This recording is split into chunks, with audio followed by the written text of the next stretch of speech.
ರಾಹುಲ್ ಗಾಂಧಿ ಮೋದಿಯನ್ನ ಟೀಕೆ ಮಾಡಬೇಕು ಅಂತ ಅಂದಾಗ ಮೊದಲಿಗೆ ಅವರಿಗೆ ಬರುವಂತ ಹೆಸರು ಅಂತ ಅಂದ್ರೆ ಅದಾನಿ ಅಂಬಾನಿ ಅನ್ನುವಂಥದ್ದು. ಸೊ ಹೀಗಾಗಿ ಈ ಅದಾನಿ ಹೆಸರು ಇದೀಗ ಕರ್ನಾಟಕದಲ್ಲೂ ಕೂಡ ಹೆಚ್ಚಾಗಿ ಚರ್ಚೆ ಆಗ್ತಾ ಇದೆ. ಗೌತಮ್ ಅದಾನಿ ಅಂದ್ರೆ ರಾಹುಲ್ ಗಾಂಧಿ ನಿಗಿ ನಿಗಿ ಅಂತಾರೆ, ಆದ್ರೆ ಅದಾನಿ ಕಂಡ್ರೆ ನಿಗಿ ನಿಗಿ ಕೆಂಡವಾಗ್ತಾರೆ ರಾಹುಲ್ ಗಾಂಧಿ. ಬಟ್ ಕರ್ನಾಟಕದಲ್ಲಿ ಆಗಿದ್ದೇನು? ಅದಾನಿ ಬಗ್ಗೆ ನಿತ್ಯ ಟೀಕೆ ಮಾಡ್ತಾರೆ ಕಾಂಗ್ರೆಸ್ ನಾಯಕರು. ಮೋದಿಯನ್ನ ಟೀಕೆ ಮಾಡಬೇಕು ಅಂತ ಅಂದ್ರೆ ಮೊದಲಿಗೆ ಈ ಅದಾನಿ ಅಂಬಾನಿ ಹೆಸರೇ ಮುನ್ನೆಲೆಗೆ ಬರುತ್ತೆ. ಬಟ್ ಈಗ ನಡೆದಿರುವಂತ ಸಿಚುವೇಶನ್ನೇ ಬೇರೆ ಇದೆ ನೋಡಿ. ರಾಜಕೀಯವಾಗಿ ಯಾವಾಗ್ಲೂ ಕೂಡ ಬರುವಂತ ಒಂದು ಮಾತು, ರಾಜಕೀಯವಾಗಿ ಯಾರು ಶತ್ರುನೂ ಅಲ್ಲ, ಯಾರು ಮಿತ್ರನೂ ಅಲ್ಲ ಅನ್ನುವಂಥದ್ದು. ಸೊ ಇದೀಗ ಈ ಅದಾನಿ ವಿಚಾರಕ್ಕೆ ಸಂಬಂಧಪಟ್ಟಂತೆ ಈ ಮಾತು ನಿಜ ಅಲ್ವಾ ಅಂತ ಒಂದು ಕ್ಷಣ ಎಲ್ಲರೂ ಕೂಡ ಯೋಚನೆ ಮಾಡೋ ನಿಟ್ಟಿನಲ್ಲಿ ಇಲ್ಲಿ ಕಾಣಿಸ್ತಾ ಇದೆ. ಕಾಂಗ್ರೆಸ್ ಸಹಾಯದಿಂದಲೇ ಬೆಳೆಯುತ್ತಾ ಅದಾನಿ ಕಂಪನಿ ಅನ್ನೋದು. ಕರ್ನಾಟಕಕ್ಕೆ ಬಂದಂತ ಅದಾನಿ ಮಾಡಿದ್ದು ಎಂತ ಕೆಲಸ ಗೊತ್ತಾ? ಏನ್ ಮಾಡಿದ್ರು ಅದಾನಿ? ಡಿಕೆ ಶಿವಕುಮಾರ್ ನಿವಾಸಕ್ಕೆ ಗೌತಮ್ ಅದಾನಿ ಭೇಟಿಯನ್ನ ಕೊಟ್ಟಿದ್ದಾರೆ. ನೋಡಿ, ಸುರಂಗ ರಸ್ತೆ ಯೋಜನೆ ಕುರಿತು ನಡೀತಾ ಮಹತ್ವದ ಚರ್ಚೆ. ಏನಾಯ್ತು? ಯಾವ ವಿಚಾರಕ್ಕೆ ಭೇಟಿಯನ್ನ ಕೊಟ್ಟಿದ್ದಾರೆ ಗೌತಮ್ ಅದಾನಿ ಅಲ್ವಾ? ರಾಹುಲ್ ಗಾಂಧಿ ಒಂದು ಕ್ಷಣ ನಿಗಿ ಕೆಂಡ ಕಾಡ್ತಾರೆ ಅದಾನಿ ಹೆಸರು ಕೇಳಿದ್ರೆ ಸಾಕು.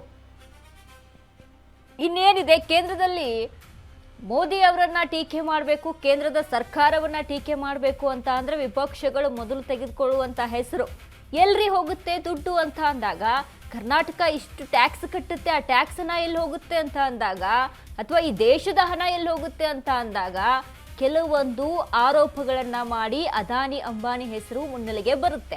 ಅದರಲ್ಲಿ ಇದೀಗ ಗೌತಮ್ ಅದಾನಿಯನ್ನ ಭೇಟಿ ಮಾಡಿದಂತ ಡಿಕೆ ಶಿವಕುಮಾರ್ ನಿವಾಸದಲ್ಲಿ ಗೌತಮ್ ಅದಾನಿ ಭೇಟಿಯನ್ನ ಮಾಡಿದ್ದಾರೆ. ಸುರಂಗ ರಸ್ತೆ ಯೋಜನೆ ಕುರಿತು ಮಹತ್ವದ ಚರ್ಚೆ ನಡೀತಾ ಅಂತ ನೋಡಿದ್ರೆ ಅಫ್ಕೋರ್ಸ್ ಏನಾದ್ರೂ ಬಿಸ್ನೆಸ್ ಪರ್ಪಸ್ ಭೇಟಿ ಅನ್ನುವಂಥದ್ದು ಇಲ್ಲ ನಮಗೆ ಕಾಣಿಸುತ್ತೆ.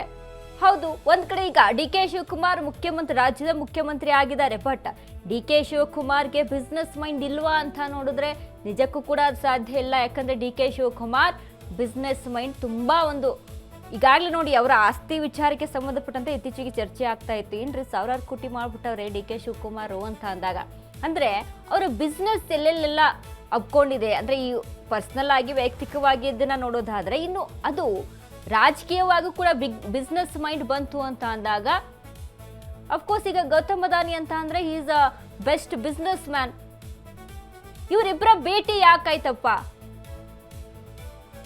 ಚರ್ಚೆ ನಡೆಯುತ್ತೆ ಅಲ್ವಾ? ಈಗ ಸರ್ಕಾರಕ್ಕೆ ಲಾಭ ಬೇಕು, ಲಾಭವನ್ನ ನೋಡ್ತಾ ಇದೆ ಸರ್ಕಾರ. ಹಾಗಾದ್ರೆ ಗೌತಮ್ ಅದಾನಿಯಿಂದ ಏನ್ ಲಾಭ ಸರ್ಕಾರಕ್ಕೆ? ಯಾವ ರೀತಿಯಾಗಿ ಇಲ್ಲಿ ಬಿಸ್ನೆಸ್ ವರ್ಕೌಟ್ ಆಗ್ಬೋದು? ಏನ್ ಬಿಸ್ನೆಸ್ ಆಕ್ಚುಲಿ? ಅಥವಾ ಸರ್ಕಾರ ಏನು ಮುನ್ನೆಲೆಗೆ ಬರ್ತಾ ಇದೆಯಲ್ಲ, ಈ ಸುರಂಗ ರಸ್ತೆ ಯೋಜನೆ ಕುರಿತು ಚರ್ಚೆ ಏನಾದರೂ ನಡೀತಾ ಅನ್ನುವಂಥದ್ದು ಇಲ್ಲಿ ಕಾಣಿಸ್ತಾ ಇದೆಯಲ್ಲ, ಮೇ ಬಿ ಅದೇ ಇರ್ಬೋದೇನೋ, ಆ ಬಗ್ಗೆನೇ ಇಲ್ಲಿ ಚರ್ಚೆ ಆಗಿರ್ಬೋದೇನೋ. ಹೀಗೆ ನಾನಾ ತರದಂತ ಪ್ರಶ್ನೆಗಳು ನಮ್ಮ ಕಣ್ಣ ಮುಂದೆ ಬರ್ತಾ ಇದೆ. ಎಸ್, ಡಿಕೆ ಶಿವಕುಮಾರ್ ಭೇಟಿ ಮಾಡಿದ ಗೌತಮ್ ಅದಾನಿ. ಯಾಕೆ ಭೇಟಿ ಮಾಡಿದ್ರು ಡಿಕೆ ಶಿವಕುಮಾರ್ನ ಅದಾನಿ ಭೇಟಿ ವಿಚಾರದಲ್ಲಿ ಆರ್ ಅಶೋಕ್ ಕೂಡ ಕೌಂಟರ್ ಅನ್ನ ಕೊಟ್ಟಿದ್ದಾರೆ. ರಾಹುಲ್ ಗಾಂಧಿ ಪರ್ಮಿಷನ್ ಕೊಟ್ರಾ ಎಂದು ಅಶೋಕ್ ಪ್ರಶ್ನೆ ಮಾಡಿದ್ರು. ಅದಾನಿಯನ್ನ ಭೇಟಿ ಮಾಡಿದ್ದಕ್ಕೆ ದೆಹಲಿಯಲ್ಲಿ ಅದಾನಿ ವಿರೋಧಿಸುವ ಕಾಂಗ್ರೆಸ್ ನಾಯಕರು. ಬಟ್ ಇದು ಕರ್ನಾಟಕದಲ್ಲಿ ಹೇಗೆ ಸಾಧ್ಯ ಆಯ್ತ್ರಿ? ಇದು ಕರ್ನಾಟಕದಲ್ಲಿ ಅದಾನಿ ಮತ್ತು ಡಿಕೆ ಶಿವಕುಮಾರ್ ಭೇಟಿ ಹೇಗೆ ಅಂತ. ದೆಹಲಿಯಲ್ಲಿ ವಿರೋಧ, ಕರ್ನಾಟಕದಲ್ಲಿ ಅದಾನಿ ಪರ ಬ್ಯಾಟಿಂಗು.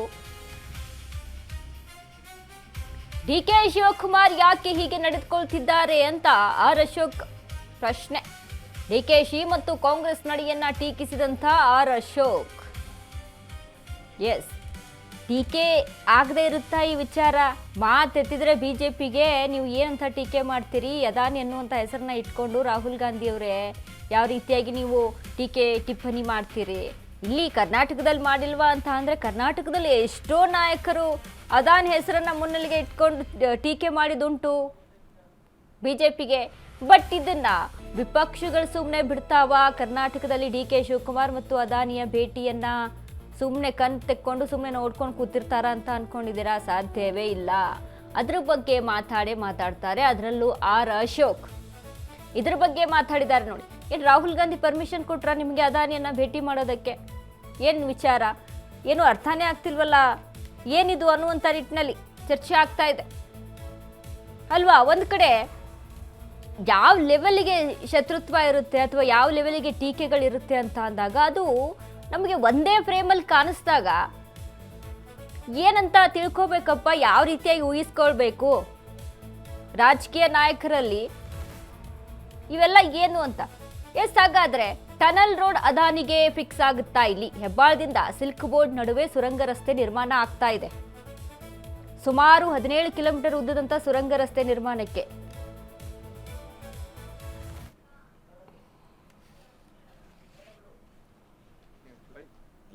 ಗೌರವಾನ್ವಿತ ರಾಹುಲ್ ಗಾಂಧಿಯವರು ಅದಾನಿ ಬಿಜೆಪಿ ಏಜೆಂಟ್ ಅಂತ. ಅದಾನಿ ಬಿಜೆಪಿಯ ಏಜೆಂಟ್ 100 ಸರಿ ಹೇಳ್ಬಿಟ್ಟವ್ರೆ. ಮತ್ತು ಎಲ್ಲ ಅವ್ರ ಪಾರ್ಟಿಯವ್ರಿಗೂ ಎಲ್ಲ ಮೀಟಿಂಗಲ್ಲೂ ಹೇಳಿದ್ದಾರೆ ಅದಾನಿ ಬಿಜೆಪಿಯ ಏಜೆಂಟ್ ಅಂತ. ಈ ಕರ್ನಾಟಕ ಸರ್ಕಾರ ಅದಾನಿಯವರಿಗೆ ರೆಡ್ ಕಾರ್ಪೆಟ್ ಹಾಕಿದೆಯಲ್ಲ, ಈಗ ಇವತ್ತು ಭೇಟಿನೂ ಕೂಡ ನಡೀತಾ ಇದೆ. ರಾಹುಲ್ ಗಾಂಧಿ ಪರ್ಮಿಷನ್ ಕೊಟ್ರಾ? ರಾಹುಲ್ ಗಾಂಧಿ ಪರ್ಮಿಷನ್ ತಗೊಂಡಿದ್ದೀರಾ? ಸೋನಿಯಾ ಗಾಂಧಿ ಪರ್ಮಿಷನ್ ತಗೊಂಡಿದ್ದೀರಾ? ಪ್ರಿಯಾಂಕಾ ಒಡೆಯರ ವಾದ್ರನ ಯಾರೋ ವಾಡೆನೋ ವಾದ್ರನೋ ಯಾವುದು ಏನು, ನಾನು ಒಡೆ ಅಂದು ಒಂದು ಅಭ್ಯಾಸ, ಅದಕ್ಕೆ ಅವ್ರದ್ದೇನ ಅನುಮತಿ ತಗೊಂಡಿದ್ದೀರಾ? ಅಲ್ಲಿ ಮಾತ್ರ ಡೆಲ್ಲಿಯಲ್ಲಿ ಅದಾನಿ ವಿರುದ್ಧ, ಕರ್ನಾಟಕ ಕಾಂಗ್ರೆಸ್ಸು ಅದಾನಿ ಪರ. ಇದು ಡಬಲ್ ಸ್ಟ್ಯಾಂಡರ್ಡ್ ಅಲ್ವಾ ನಿಮ್ಮದು? ಡಬಲ್ ಸ್ಟ್ಯಾಂಡರ್ಡ್ ತಾನೇ ಇದು. ಅದಕ್ಕೆ ನಾನು ಡಿ ಕೆ ಶಿವಕುಮಾರ್ ಅವರಿಗೆ ವಿನಂತಿ ಮಾಡ್ತೀನಿ, ಆಗ್ರಹ ಮಾಡ್ತೀನಿ, ಸ್ವಲ್ಪ ನೀವು ರಾಹುಲ್ ಗಾಂಧಿಗೆ ಬುದ್ಧಿ ಹೇಳಿ. ಸ್ವಲ್ಪ ರಾಹುಲ್ ಗಾಂಧಿಗೆ ಒಂದು ಸ್ವಲ್ಪ ಬುದ್ಧಿ ಹೇಳಿ. ಅವರೊಬ್ಬ business man. D K Shivakumar next ಹೇಳ್ತಾರಲ್ಲ, ನಾನು ಹಂಗೇನಿಲ್ಲ, ಬಿಸ್ನೆಸ್ ಮ್ಯಾನು, ಬಿಸ್ನೆಸ್ ಮಾಡ್ತಾ ಇದ್ದಾರೆ. ಹಂಗೆ ರಾಹುಲ್ ಗಾಂಧಿಗೆ ಸ್ವಲ್ಪ ಹೇಳಿ, ಬುದ್ಧಿವಾದ ಹೇಳ್ಬಿಟ್ಟು, ಅವರೊಬ್ಬ ಬಿಸ್ನೆಸ್ ಮ್ಯಾನು, ಬಿಸ್ನೆಸ್ ಮಾಡ್ತಾ ಇದ್ದಾರೆ ಅಷ್ಟೇ ಅಂತ ಹೇಳಿ ರಾಹುಲ್ ಗಾಂಧಿಗೆ ಅನ್ನೋ ಸಲಹೆ ಕೊಡ್ತಾ ಇದ್ದೀನಿ. ಬಿಟ್ಟವ್ರೆ ಈಗ ಅದಾನಿನೂ ಬಂದು ಡೈನಾಮಿಟ್ಗೆ ಹೊಡಿಯೋಕ್ಕೆ ರೆಡಿ ಮಾಡ್ಕೊಂಡಿದ್ದಾರೆ ಅವರು. ಗೌರವಾನ್ವಿತ ರಾಹುಲ್ ಗಾಂಧಿಯವರು